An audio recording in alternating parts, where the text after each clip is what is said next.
الحمد لله الحمد لله نحمده ونستعينه ونستغفره ونؤمن به ونتوكل عليه ونعوذ بالله من شرور أنفسنا ومن سيئات أعمالنا ومن يهده الله فلا مضل له ومن يضلله فلا هادي له وأشهد أن لا إله إلا الله وأشهد أن محمدا عبده ورسوله أرسله الله بالحق بشيرا ونذيرا أما بعد فإن خير الحديث كتاب الله وخير الهدي هدي محمد صلى الله عليه وسلم وشر الأمور محدثاتها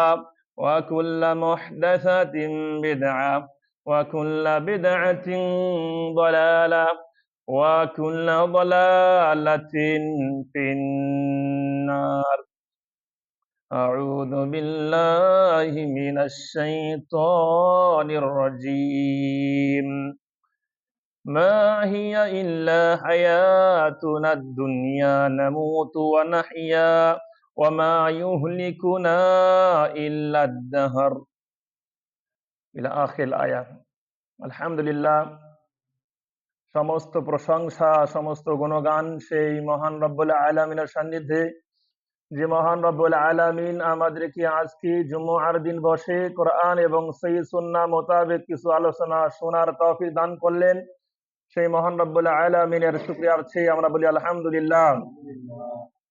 তৎসহিত দরুদ এবং সালাম পাঠ করি আমাদের প্রিয় হাবিব সাইয়্যিদুল আম্বিয়া সাইয়্যিদুল হারামাইন মুহাম্মদ সাল্লাল্লাহু আলাইহি ওয়াসাল্লামের প্রতি বলি সাল্লাল্লাহু আলাইহি ওয়াসাল্লাম। আজকে আমার সামনে সম্মানিত উপস্থিতি, আজকে আমি আপনাদের সামনে যে বিষয়কে কেন্দ্র করে আলোচনা করব সেটি হচ্ছে মা হুকমু সাব্বিদ দাহার। বিষয়টি হচ্ছে দাহারকে, যুগকে, মহাকালকে, সময়কে গালি দেওয়ার বিধান কি। যুগকে, সময়কে, মহাকালকে গালি দেওয়ার বিধান কি। পাশাপাশি আলোচনা হবে দুটি মূলনীতি সম্পর্কে, কথাবার্তা বলার দুটি মূলনীতি সম্পর্কে আলোচনা হবে ইনশাআল্লাহ।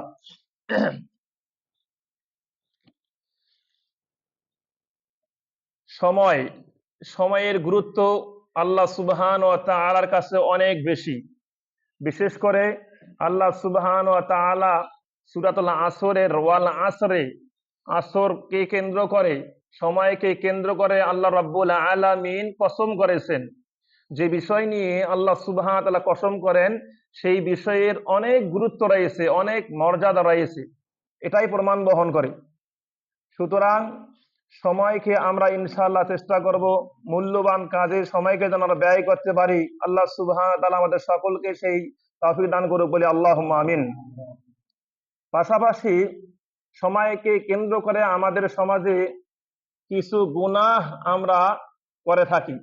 অনেক সময় আমরা আমাদের মাঝে কেউ কেউ সময়কে গালি দেয়, যেটা আদৌ কোনো মুসলিম দিতে পারে না। কোনো মুসলমানের জন্য উচিত নয় যে সময়কে, কালকে সে গালি দেবে। আজকের আলোচ্য বিষয় সেটি যে সময়কে গালি দেওয়ার বিধান কি। সাব্বুদ দাহার মানে সময়কে গালি দেওয়া, যুগকে গালি দেওয়া। ওয়াল মাকসুদ বিহি, এখান থেকে উদ্দেশ্য হচ্ছে শাতমুন ওয়া জাম্মুন ওয়া তাকবিহুদ দাহার আল্লাযী হুয়া জামান ওয়াল ওয়াক্ত, অর্থাৎ সময়কে গালি দেওয়া, নিন্দা জানানো, সময়কে নিন্দা জানানো, গালি দেওয়া। মোট কথা দাহার থেকে উদ্দেশ্য হচ্ছে সময় এবং ওয়াক্ত। দাহার মূলত বলা হয়ে থাকে জীবনের সূচনা লগ্ন থেকে একদম শেষ লগ্ন পর্যন্ত এই দীর্ঘ সময়কে দাহার বলা হয়ে থাকে। পাশাপাশি আবারও 12 বছর কেউ আরবিতে দাহার বলা হয়ে থাকে, যোগও বলা হয়ে থাকে। তো এই দাহার, এই সময়কে গালি দেওয়ার ব্যাপারে 3টি পদ্ধতি রয়েছে। 3 ধরনের অপরাধ মানুষ করে থাকে এই সময়কে গালি দেওয়ার কেন্দ্র করে, সময়ের গালি দেওয়াকে কেন্দ্র করে। যেমন 1 নম্বর, ইয়ানকাসিম ইলা সালাসা আকসাম, আহকামু সাব্বিদ দাহার, সময়কে গালি দেওয়ার বিধান হচ্ছে 3 প্রকার। এক নম্বর হচ্ছে ইউকসাদুল খাবরুল মাহাদ দুনাল লুম। গালি দেওয়া বলতে কেউ কেউ সময়কে নিয়ে এমন কিছু বিরূপ মন্তব্য করে, কখনো কখনো সে মন্তব্য জায়েজ হতে পারে, আবার কখনো কখনো কবিরা গুনাহ হতে পারে, আবার কখনো কখনো শিরকও হতে পারে। কখন জায়েজ হতে পারে? প্রথম প্রকারটি হচ্ছে ফাহাদা জায়েজ, প্রথম প্রকার জায়েজ। যেমন আমরা অনেক সময় কথায় কথায় বলি তাইবনা মিন শিদ্দাতে হাররে হাদাল ইয়াউম, যেমন কিছুদিন আগে অনেক গরম চলে গিয়েছে, কঠিন গরম চলে গিয়েছে, ফ্যানের বাতাসে যেন কাজ হয় না, এতটাই গরম চলে গেছে। তখন আমাদের মাঝে আমরা অনেকেই বলেছি তাইবনা মিন শিদ্দাতি হাররে হাদাল ইয়াউম, আজকের এই কঠিন গরমে আমরা ক্লান্ত হয়ে পড়েছি, আজকের এই কঠিন গরমে আমি ক্লান্ত হয়ে পড়েছি। অথবা যদি কেউ বলে কঠিন শীতের সময় একদম শৈত্যপ্রবাহ চলতেছে, সেই সময় যদি কেউ বলে যে কঠিন ঠান্ডার দিন আজকে আমরা অতিক্রম করলাম, তবে এই কথা বলাটা আসলে দোষণীয় নয়, এটা জায়েজ আছে, এটা সাধারণত বলতেই পারি। কঠিন গরম পার করলাম, কঠিন গরম আজকে হয়েছে, কঠিন ঠান্ডা, এটা জায়েজ, এটা সমস্যা নেই।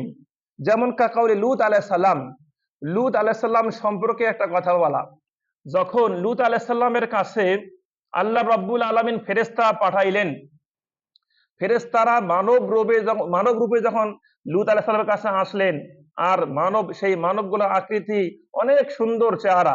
আমরা সকলে জানি লুত আলাইহিস সালামের যুগে কিছু মানুষ ছিল যারা সমকামিতায় অভ্যস্ত ছিল। তো যখন লুত আলাইহিস সালামের কাছে ফেরেশতারা আসলো মানব রূপে, তখন লুত আলাইহিস সালামের চেহারা মলিন হয়ে গেল। তিনি অনেক কষ্ট পাইলেন যে না জানি আমার সম্প্রদায়ের লোকেরা এদের সঙ্গে খারাপ আচরণ করে ফেলে, এই জন্য তিনি অনেক কষ্ট পাইলেন। তখন তিনি একটা কথা বলে ফেললেন যে হাযা ইয়াউমুন আসিব, এই দিনটা কঠিন একটা দিন। এর মানে বোঝা যাচ্ছে এই দিনটা কঠিন দিন, এটা বলা নিন্দনীয় নয়, এটা জায়েজ আছে। এরকমটা আমার সমাজে অনেক সময় কি বলেই থাকি। তাহলে কবে সময়কে গালি দেওয়া শিরক হবে? দ্বিতীয় সেই প্রকারটি হচ্ছে আন আইয়াসুব্বাদ দাহারা আল আন্নাহু ওয়াল ফাইল। কেউ কেউ আছে যারা সময়কে গালি দেয়, কি মনে করে যে সময়েই কর্তা, এই সময়ের কারণে, যুগের কারণে আজকে আমি ক্ষতিগ্রস্ত হয়ে পড়েছি, এই সময়টা আমাকে ধ্বংস করে দিয়েছে, এই সময়টা আমাকে বিপদে ফেলে দিয়েছে, সময়কে তারা কর্তা মনে করে। অথচ আমাদের কাছে বিপদ যিনি দেন, বিপদ থেকে উদ্ধার যিনি করেন, সে আল্লাহর পক্ষ থেকে হয়ে থাকে। আল্লাহ সুবহানাহু ওয়া তাআলা হচ্ছেন কর্তা। এটা না মনে করে যদি কেউ সময়কে গালি দেয়, সময়কে দোষ দেয় যে এই সময়ের কারণে, অমুক সময়ের কারণে আমার কাছে বিপদ এসেছে, দুঃখ এসেছে, কষ্ট এসেছে, মনে রাখতে হবে এই সময়কে গালি দেওয়া হচ্ছে শিরকের অন্তর্ভুক্ত।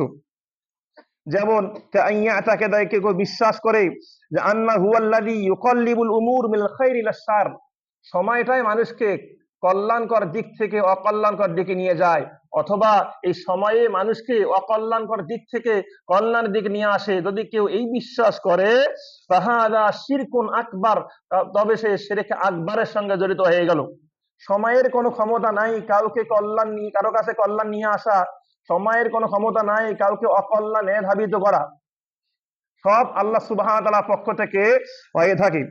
সুতরাং সময়কে কর্তা মনে করা, ফাইল মনে করা, এটা শিরকের অন্তর্ভুক্ত। তৃতীয় আরেকটি প্রকার যেটা সময়কে গালি দেওয়ার বিধান, সেটা হচ্ছে ফাহাদা মুহাররামুন মিন কাবাইরিজ যুনুব, এটা কবিরা গুনাহ, শিরক নয় এবং জায়েজও নয়, কি হবে? কবিরা গুনাহ হয়ে থাকবে।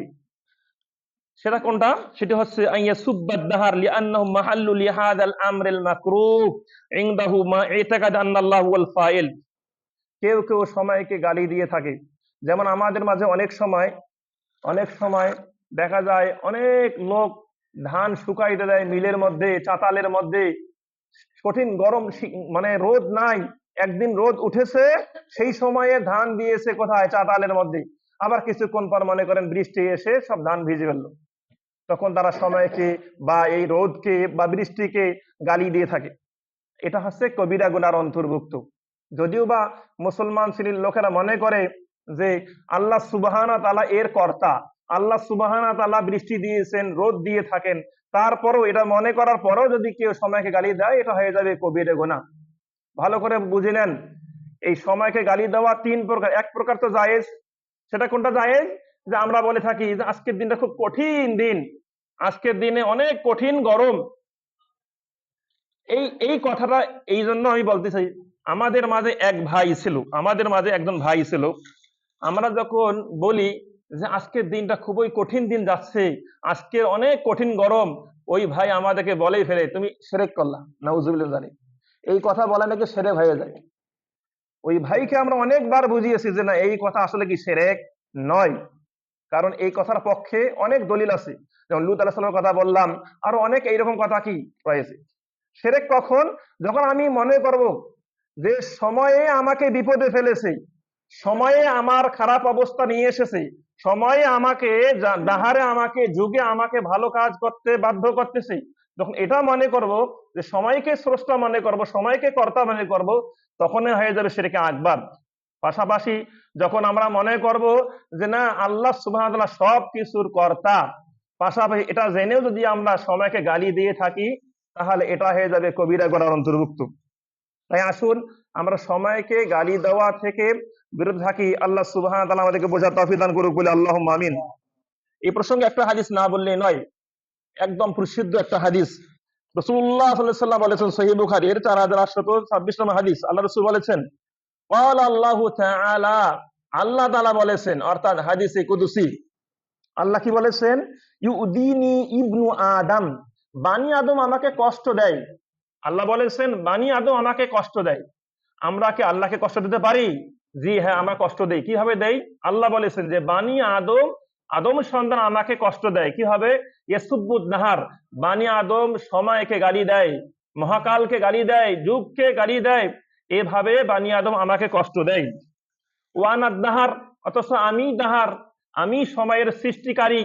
বানি আদম যখন এমন কাউকে গালি দেবে যে গালি পাওয়ার যোগ্যতা রাখে না, তখন সেই গালিটা আমার কাছে ফিরে আসে। আমরা যখন সময়কে গালি দেই, তো সময়কে গালি দিলে কি সময়ের কোনো ক্ষতি হবে? কোনো ক্ষতি হবে না, বরঞ্চ সময়কে যিনি সৃষ্টি করেছেন আল্লাহ সুবহানাহু ওয়া তাআলা, তার কাছে সেই গালিটা চলে যায়। তাই আল্লাহ বলেছেন বানি আদম আমাকে গালি দেয় কিভাবে? সময়কে গালি দেওয়ার মাধ্যমে বানি আদম আমাকে কষ্ট প্রদান করে থাকে। অথচ ওয়া আনা উকাল্লিবুল লাইলা ওয়ান নাহার, আমি দিনকে রাত্রিকে পরিবর্তন করে থাকি, দিন থেকে রাত নিয়ে আসি, রাত থেকে দিন নিয়ে আসি, আমি এগুলোর স্রষ্টা।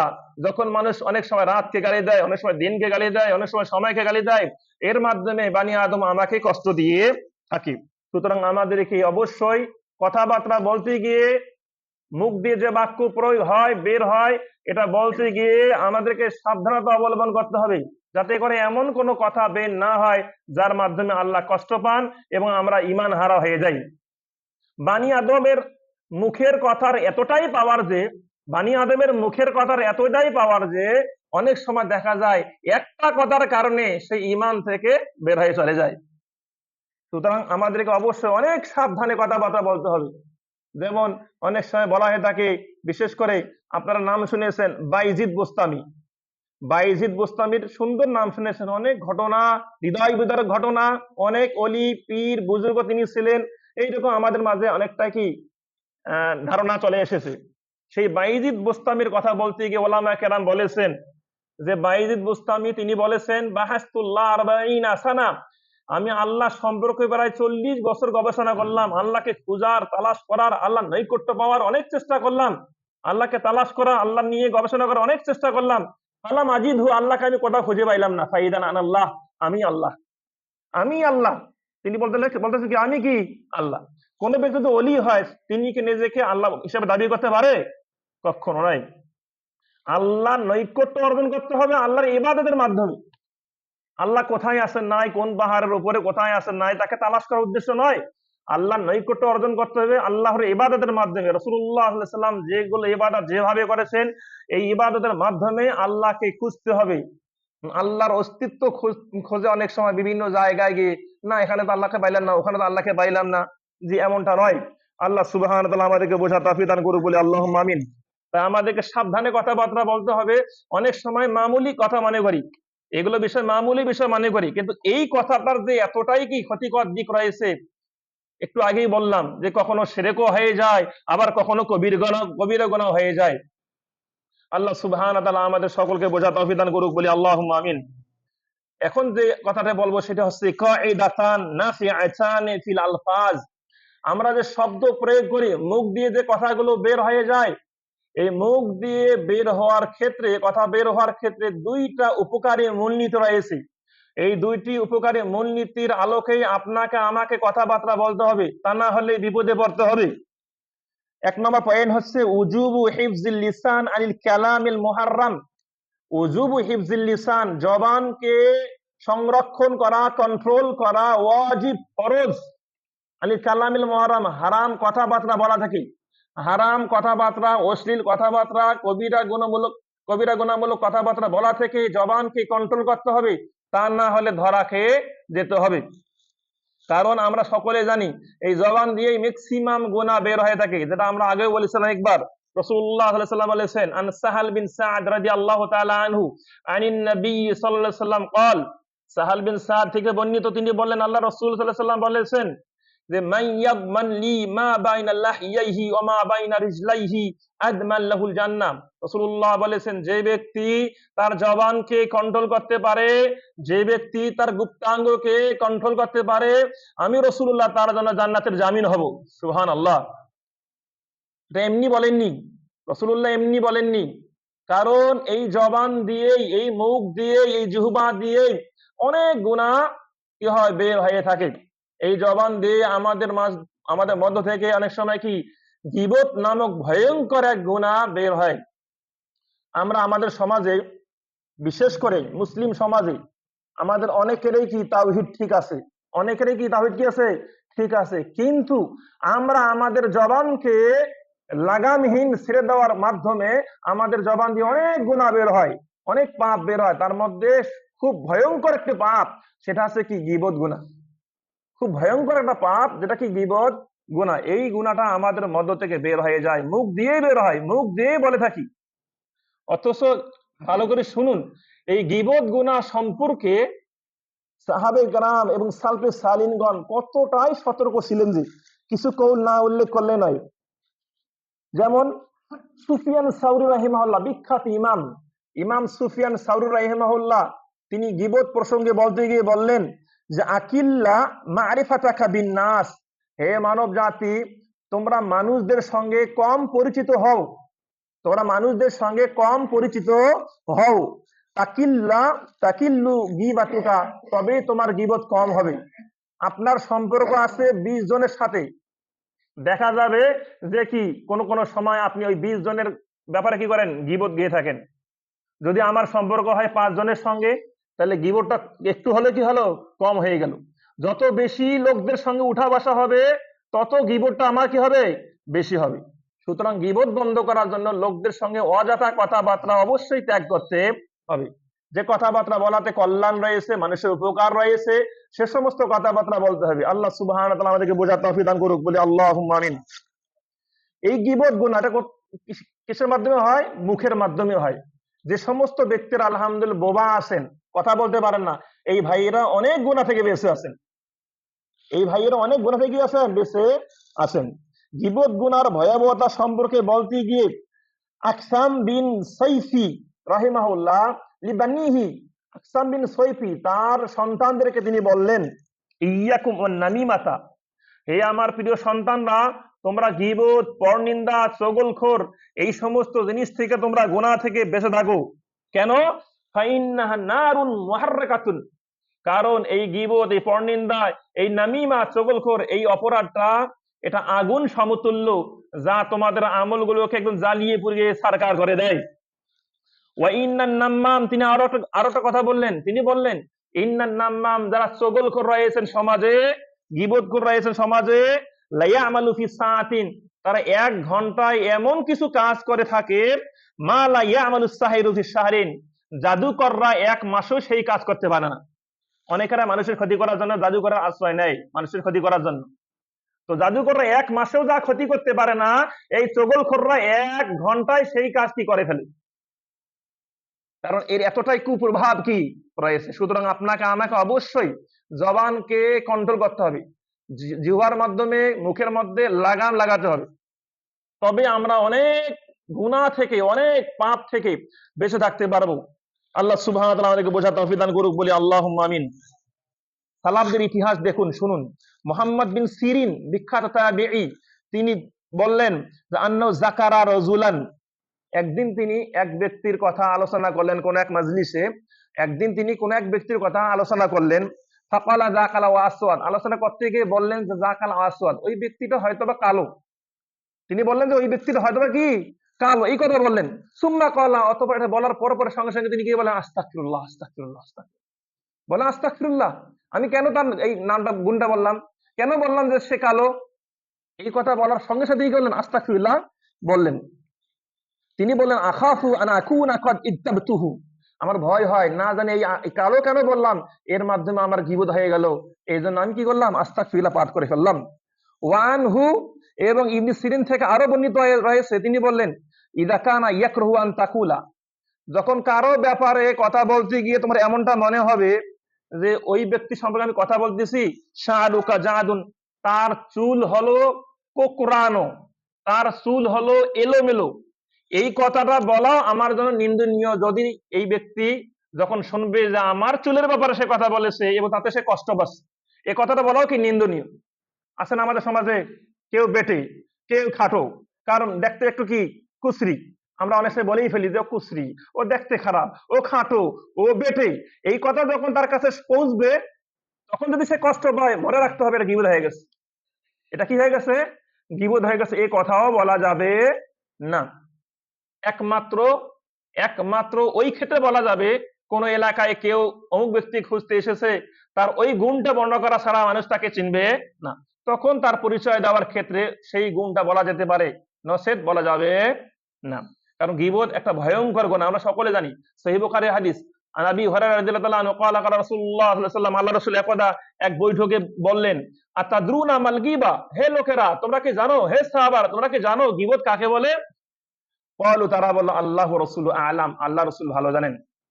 তখন রাসূলুল্লাহ বললেন গীবত হচ্ছে যিকরুকা আখাকা বিমা ইয়াকরাহ, তোমার ভাইয়ের এমন সমালোচনা তুমি করবা, সেই সমালোচনা শুনলে যদি সেই ব্যক্তি কষ্ট পায়, মনে রাখবে এটা গীবত। তখন কিলা লি রাসূলিল্লাহ, রাসূলকে বলা হলো ইনকানা ফি আখি মা আকুলু, হে আল্লাহ রাসূল, যে গুণটা বলবো সেই গুণটা যদি, খারাপ গুণটা ওই ভাইয়ের কাছে থেকেই থাকে, তখনও কি গীবত হবে? আল্লাহ রাসূল বলেন হ্যাঁ, ইনকানা ফিহি মা তাকুল ফাকাদ ইকতাবতাহু, তার মাঝে সেই গুণটা থাকলে এবং সেই গুণ বললে যদি সে কষ্ট পায়, তবেই তো তুমি গীবত করলা। ওয়া ইল্লাম ইয়াকুন ফিহি, সেই গুণ যদি তার মাঝে না থাকে, তবে তুমি তার প্রতি মিথ্যা আরোপ করলা। এক ভাইয়ের ব্যাপারে এমন কথা বললা, সেই গুণ তার মাঝে নাই, বরং তারা মিথ্যা আরোপ করলা, তাকে অপবাদ দিলা, এটা আরো ভয়ঙ্কর কি গুনাহ। সুতরাং সব ধরনের গীবত থেকে আপনাকে আমাকে বেঁচে থাকতে হবে। এটা মুখ দিয়ে কি হয়? বের হয়ে থাকে। আল্লাহ আল্লাহ বলেছেন, আল্লাহ কি বলেছেন? তোমরা কি তোমাদের মৃত্যু ভাইয়ের গোশত খেতে পছন্দ করো? এর মানে কি, যার আমরা গীবত করতেছি তার যেন মৃত্যু, সেই মৃত্যু ভাই যেন কি করতেছি? গোশত খাচ্ছি। এতটাই ঘৃণিত একটা কি অপরাধ, অথচ এত ঘৃণিত, এত গর্হিত, এত অশালীন একটা অপরাধ, তারপরও কিন্তু আমরা কি এখান থেকে সচেতন হই না। আর এই গীবতটা আমাদের মাঝে সবচেয়ে বেশি হয়। যত বলেন হুজুর, যত বলেন কি হুজুর না নন হুজুর, সকলের ক্ষেত্রে এই গুনাহটা কি হয়? সবচেয়ে বেশি হয়ে থাকে। তাই তো আল্লাহ রাসূল বলেছেন মিন হুসনে ইসলামিল মারএ তারকুহু মা লা ইয়ানিহি, একজন ব্যক্তির ইসলামের সৌন্দর্যতা হচ্ছে যে কাজে, যে কথায় কোনো উপকার নাই সেটাও পরিত্যাগ করা। যে কথা বলাতে কোনো উপকার নাই, কোনো প্রয়োজনীয় কথা নাই, সে কথা পরিত্যাগ করার মধ্যেই ইসলামের সৌন্দর্যতা লুকিয়ে রয়েছে। অনেক সময় দেখা যায় আমরা বেহুদা কথাবার্তা বলতে বলতে গিয়ে এমন কথা বলে ফেলি, সেই ব্যক্তি কষ্ট পায়, বা কোনো ব্যক্তির গীবত গেয়ে ফেলি, তাই কবির গুনাহে কি লিপ্ত হয়ে গেলাম। আল্লাহ সুবহানাহু ওয়া তাআলা আমাদেরকে গীবত নামক কঠিন ভয়ানক গুনাহ পরিত্যাগ করা তৌফিক দান করুক, বলি আল্লাহুম্মা আমিন। এ কথা বলতে গিয়ে আরো কথা বলা প্রয়োজন। যেমন কিল আলী আব্দুল্লাহ বিন মুবারক, আব্দুল্লাহ বিন মুবারক রাহিমাহুল্লাহকে একদা একদিন বলা হলো ইদা সাল্লাইতা, হে আব্দুল্লাহ মুবারক, আপনি এত বিখ্যাত একজন আলেম, বিখ্যাত পণ্ডিত, ইদা সাল্লাইতা, যখন আপনি সালাত আদায় করেন, আমাদের সঙ্গে জামাতে সালাত আদায় করেন, লিমা লা তাজলিসুন মা'ানা, সালাত পড়ার পর কেন আপনি আমাদের সঙ্গে বসে থাকেন না, কেন গল্প করেন না, কেন আমরা আড্ডা দেই না, বা কেন আপনি আড্ডা দেন না? তখন তিনি বললেন, মা আসনাউ মাকুম, আমি তোমাদের সঙ্গে থেকে কি করব? আনতুম তাগতাবুনান নাস, তোমরা কথায় কথায় মানুষের গীবত গাও, তোমাদের সঙ্গে থাকলে তো আমাকেও গীবত গাইতে হবে, নতুবা শুনতে হবে। সুতরাং যদি বোঝা যায় কারোর সঙ্গে মিশলে চললে গীবত গাইতে হবে অথবা শুনতে হবে, তার সহচর্য বন্ধ করাই মুমিনের কাজ, দায়িত্ব। আল্লাহ সুবহানাহু ওয়া তাআলা আমাদেরকে বোঝার তৌফিক দান করুক, বলে আল্লাহুম্মা আমিন। সবচেয়ে বেশি যেটা হয় গীবত, আমরা সকলে জানি, চায়ের দোকানে। কোন দোকানে? চায়ের দোকানে। যত বড় বড় বুদ্ধিজীবী আছে চায়ের দোকানে বসে, এবং যত প্রকার বুদ্ধি আছে সব প্রয়োগ করে, এবং যত প্রকার পরামর্শ আছে সব সেখানে কি করে প্রয়োগ করে। এই প্রয়োগ করতে করতে করতে করতে কত লোকের যে গীবত গাইতেছে তার কোনো খোঁজে রাখেন। সুতরাং এই সমস্ত আড্ডার আসর বন্ধ করা জরুরি যদি বাঁচতে চাই। তা না হলে পরকালে ধরা খেতে হবে। তা না হলে পরকালে এত বেশি আমরা আমল করার পরও দেখা যাবে যে কি কোনো আমলই নাই। কারণ যার গীবত গেয়েছি তাকে কি করা হয়েছে? আমলগুলো দেওয়া হয়েছে, পরে আমি একদম রিক্ত হস্তে ফিরে আসতে হবে আমাদেরকে। আল্লাহ সুবহানাহু ওয়া তাআলা আমাদের সকলকে জবানকে কন্ট্রোল করা তৌফিক দান করুক, বলে আল্লাহুম্মা আমিন। বলছিলাম মূল পয়েন্টটাই হচ্ছে কায়দাতান নাফিআতান ফিল আলফাজ, দুইটা উপকারী পয়েন্ট কথাবার্তা বলার ক্ষেত্রে। তার মধ্যে একটা হচ্ছে মুখকে কন্ট্রোল করা ওয়াজিব, ফরজ। তার মধ্যে গীবতের সবচেয়ে বেশি কি হয়ে যায়? গুনাহ হয়ে থাকে। পাশাপাশি এই সম্পর্কে আরো ওলামায়ে কেরাম সালাফগণ, বিশেষ করে সাহাল বিন আব্দুল্লাহ তাসাত্তুরি রাহিমাহুল্লাহ, তিনি একটা কথা বলেছেন, সুন্দর কথা। তিনি বলেছেন, মিন আখলাকিস সিদ্দিকিন, যারা সত্যবাদী, যারা ভালো, যারা পরহেজগার, তাদের গুরুত্বপূর্ণ একটা চরিত্র হচ্ছে লা ইয়াগতাবুন, তারা মানুষের গীবত গায় না। সত্যবাদীদের চরিত্র হচ্ছে তারা মানুষদের গীবত গায় না, মানুষের পরনিন্দা করে না, পরচর্চা করে না। ওয়ালা ইউগতাবু ইনদাহুম, ওয়ালা ইউগতাবু ইনদাহুম, এবং যারা গীবত গায় তাদের নিকট বসেও না, তাদের সঙ্গে মিশেও না, তাদের সঙ্গে চলাফেরাও করে না যারা গীবত গায়। সুতরাং আমরা আমাদের মুখকে, জবানকে কন্ট্রোল করার চেষ্টা করি যদি আমরা সত্যবাদী হতে চাই, যদি আমরা পরহেজগার হতে চাই। আল্লাহ সুবহানাহু ওয়া তাআলা আমাদেরকে সত্যবাদী হিসেবে কবুল করুক, বলে আল্লাহুম্মা আমিন। গীবতের ভয়াবহতা প্রসঙ্গে সুফিয়ান বিন ওয়াইনা রাহিমাহুল্লাহ, বিখ্যাত ইমাম, তিনি বললেন, আল গীবাতু আশাদ্দু মিনাদ দাইন, গীবত হচ্ছে ঋণের চেয়েও কঠিন। গীবত হচ্ছে ঋণের চেয়েও কি কঠিন। কারণ আদ-দাইন ইউকদা, ঋণ যখন আমরা করি, ঋণ পরিশোধ যোগ্য একটা কি জিনিস, ঋণকে পরিশোধ করা হয়ে থাকে। পাশাপাশি অল গীবাতু লা তুকদা, গীবতের ঋণ কখনো পরিশোধ করা যায় না। সুতরাং যদিও একটা সিস্টেম রয়েছে, কারো যদি আমরা গীবত গেয়ে ফেলি, সেই ব্যক্তির কাছে গিয়ে ক্ষমা চাইতে হবে। মনে করেন অমুক ব্যক্তির আমি গীবত গিয়েছি, সেই ব্যক্তির কাছে গিয়ে ক্ষমা চেয়ে নিতে হবে, এটা হচ্ছে কাফারা। পাশাপাশি যার গীবত গিয়েছি তিনি যদি জীবিত না থাকেন, তাহলে সেই ব্যক্তির জন্য আল্লাহর কাছে ক্ষমা প্রার্থনা করতে হবে, এই গীবতের কাফারা স্বরূপ, যে হ্যাঁ আল্লাহ, ওই ব্যক্তি ভালো ছিলেন, ওই ব্যক্তিকে আপনি ক্ষমা করুন, তার জন্য ক্ষমার দোয়া করতে হবে আল্লাহর কাছে। এর মাধ্যমে আমরা গীবত থেকে রক্ষা পেতে পারি, গীবতের কাফারা স্বরূপ। ইমাম বুখারী রাহিমাহুল্লাহর কথা আপনারা শুনেছেন, বিখ্যাত ইমাম, হাদিসের আমির, আমিরুল মুহাদ্দিসিন ফিল হাদিস, ইমাম বুখারী রাহিমাহুল্লাহ সুন্দর একটি কথা বলেছেন তার নিজের ব্যাপারে। তিনি বলেছেন, ইন্নী আরজু আন আলকাল্লাহ, তিনি বলেছেন আমি আল্লাহর সঙ্গে এমন অবস্থায় সাক্ষাৎ করার আশা করি, ওয়ালা ইউহাসিবুনি আন্নী ইকতাবতু আহাদান, যে অবস্থায় আল্লাহ রাব্বুল আলামিন আমাকে কখনো ধরবেন না যে আমি কারো গীবত গেয়েছি। মানে গীবতহীন অবস্থা আল্লাহর সঙ্গে সাক্ষাৎ করা কি আমি আশা রাখি। আল্লাহ কখনো আমাকে বলতে পারবেন না যে কেন তুমি অমুক ব্যক্তির গীবত গেয়েছো, মানে তিনি কোনোদিন কোনো ব্যক্তির গীবত গান নাই। সুবহানাল্লাহ। আপনি আমি কি বলতে পারবো গীবত ছাড়া আমরা আছি? আমাদের একটা ঘন্টাও কাটে না যে গীবত মুক্ত। কথা বলতে গেলে, দুইজন কথা বলতে গেলে তৃতীয় ব্যক্তির কথা এসে যায়, আবার কি গীবত করে। সুতরাং আল্লাহ সুবহানাহু ওয়া তাআলা এই গীবত নামক ভয়ঙ্কর গুনাহ থেকে আমাদেরকে হেফাজত করুক, বলি আল্লাহুম্মা আমিন। রাসূলুল্লাহ সাল্লাল্লাহু আলাইহি সাল্লাম সুন্দর একটি কথা বলেছেন, সহিহ বুখারী হাদিসে রাসূল বলেছেন, মান কানা ইউমিনু বিল্লাহি ওয়াল ইয়াউমিল আখির, যে ব্যক্তি আল্লাহর প্রতি বিশ্বাসী হতে চায়, যে ব্যক্তি আখিরাতের প্রতি বিশ্বাসী হতে চায়, তার জন্য উচিত ফালিয়াকুল খায়রান, সেজন্য কল্যাণকর কথা বলে, ভালো কথা বলে, সত্য কথা বলে। যদি সত্য কথা বলতে না পারে, ভালো কথা বলতে না পারে, কমপক্ষে সেজন্য কি থাকে? চুপ থাকে। কারণ চুপ থাকলেও কি, আমরা জানি মূলনীতি একটা আছে, মান সাকাতা নাজা, যে চুপ থাকলো সে মুক্তি পেল। মান সাকাতা নাজা, যে চুপ থাকলো সে মুক্তি পেল। তাই আমরা আমাদের জবানকে কন্ট্রোল করার চেষ্টা করি। আল্লাহ সুবহানাহু ওয়া তাআলা আমাদের সকলকে বুঝার তৌফিক দান করুক, বলি আল্লাহুম্মা আমিন। দুইটি মূলনীতির মধ্যে একটি হচ্ছে আমাদের জবানকে কন্ট্রোল করা ওয়াজিব, কারণ এই জবান দিয়ে গীবত হয়, জবান দিয়ে মিথ্যা কথাবার্তা বলা হয়, জবান দিয়ে চগলখড় করা হয়, জবান দিয়ে এই হারাম ব্যবসা বাণিজ্যের কথাবার্তা বলা হয়, নানান প্রকার অপরাধ, অধিকাংশ অপরাধ এই মুখ দিয়ে হয়ে থাকে। এ কারণে আল্লাহ বলেছেন যে মা ইয়ালফিযু মিন কাউলিন ইল্লা লাদাইহি রাকিবুন আতীদ, বানি আদম, মানব জাতি যে কথাই বলে না কেন সেই কথা লিখে রাখার জন্য আমার ফেরেশতা রয়েছে। আমরা ভালো বলি বা খারাপ বলি, ভালো বললেও ফেরেশতা লিখে রাখেন, খারাপ বললেও ফেরেশতা লিখে রাখেন। মুখ দিয়ে যেটা বের হয়ে যায় সেটাকে আর কি করা যায় না, কন্ট্রোল করা যায় না। সুতরাং বের হওয়ার আগেই কন্ট্রোল করতে হবে। আল্লাহ সুবহানাহু ওয়া তাআলা আমাদের মুসলিম ভাইদেরকে বোঝার তৌফিক দান করুক, বলি আল্লাহুম্মা আমিন।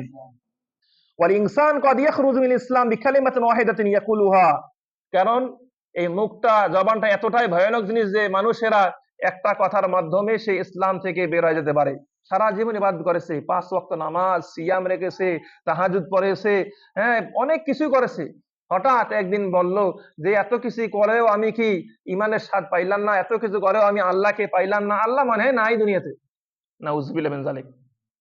এই তার ইমান নষ্ট হয়ে গেল, ইমান কি চলে গেল। আমরা সকলে জানি আল্লাহ রাব্বুল আলামিন কাউকে বিপদ দেন পরীক্ষা করার জন্য, কাউকে সুখে রাখেন এটাও পরীক্ষা করার জন্য, কাউকে ধন দৌলত দেন এটাও পরীক্ষা করার জন্য, কাউকে ধন দৌলত দেন না এটাও পরীক্ষা করার জন্য, কাউকে সুস্থ রাখেন এটাও পরীক্ষা করার জন্য, কাউকে অসুস্থ দেন, রোগ দেন এটাও পরীক্ষা করার জন্য। দুনিয়াটা পরীক্ষাগার। আর দুনিয়া সিজনুল মুমিন, অনেক সাধারণ ব্যক্তির হাদিসটা মুখস্থ আছে, আর দুনিয়া সিজনুল মুমিন, দুনিয়া হচ্ছে মুমিনদের জন্য কারাগার স্বরূপ, মুমিনদের জন্য কারাগার স্বরূপ। কারাগারে, জেলখানায় যেমন মানুষ যথেচ্ছা যা ইচ্ছা তাই করতে পারে না, ঠিক তেমনি দুনিয়া তো আমরা যা ইচ্ছা তাই করতে পারবো না। যা করতে চাই তা শরীয়তের মানদণ্ডে করতে হবে, যা ছাড়তে চাই অবশ্যই শরীয়তের মানদণ্ডে ছাড়তে হবে। আল্লাহ সুবহানাহু ওয়া তাআলা আমাদের সকল মুসলিম ভাইদেরকে জবানকে কন্ট্রোল করা তৌফিক দান করুক, বলে আল্লাহুম্মা আমিন। দ্বিতীয় মূলনীতি হচ্ছে আল আলফাজ ওয়াল কালিমাতুল মুহতামিলাতুল লিশরিক, এমন কোন কথা বলা যাবে না যে কথা বললে শিরকের সম্ভাবনা রয়েছে, এমন কোন কথাবার্তা বলা যাবে না যে কথাটা শিরকের সূচনা লগ্নর ধাপ বলা চলে, এমন কোন কথাবার্তা বলা যাবে না। সুতরাং এটাও কিন্তু মুখ দিয়ে হয়ে থাকে, এটাও মুখ দিয়ে কি হয়ে থাকে।